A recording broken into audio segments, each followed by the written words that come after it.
Well now, a visit. Can I help you with something? We are here concerning the matter of Recruit Rayner. Are you family or friends? You could say that. I'm the one who recruited the lad. I see. Well, what I can do is tell you what I can. When was the body brought to you?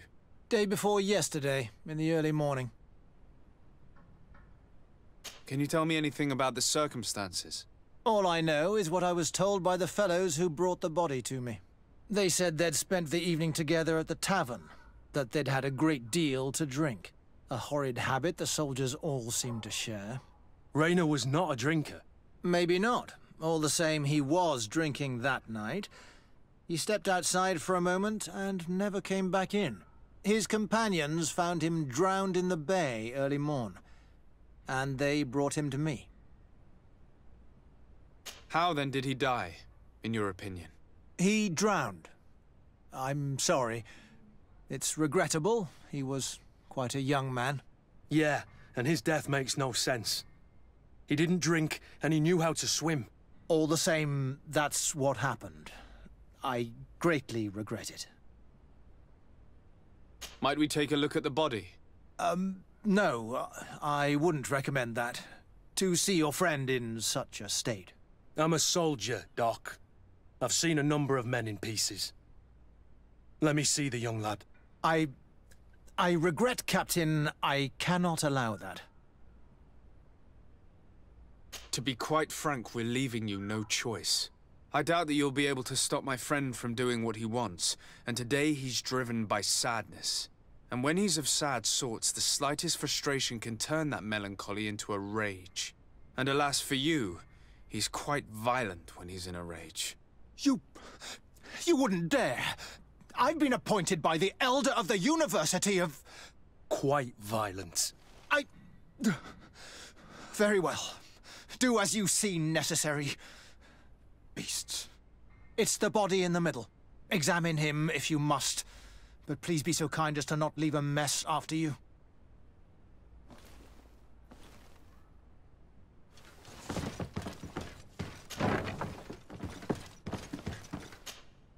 Kurt, is this your recruit? Yes, that's my Rayner. Poor kid. I should have left him with his family where he was. If you want to learn more, we'll need to examine the body. Is that all right? He's not the first young man I've seen with the lights gone from his eyes. Go on. The body hasn't swelled, nor is it blue. It doesn't look like a drowning to me. On the other hand, it does seem clear that he's been beaten. There are numerous bruises and fractures.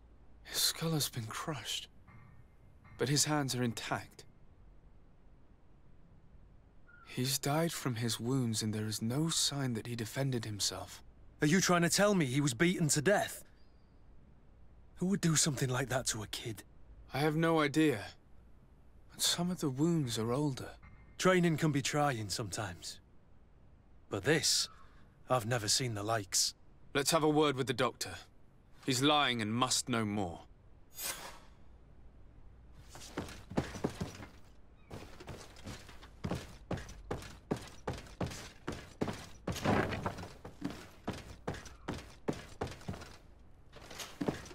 Excuse me, Doctor, but you owe us a few explanations.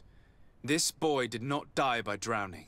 It is absolutely the cause of death, I assure you. The science of death is a complex art, and you are certainly not a doctor.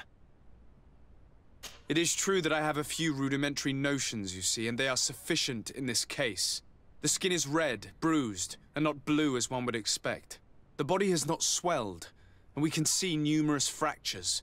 This boy was beaten to death. He hasn't died of drowning, and you know that very well.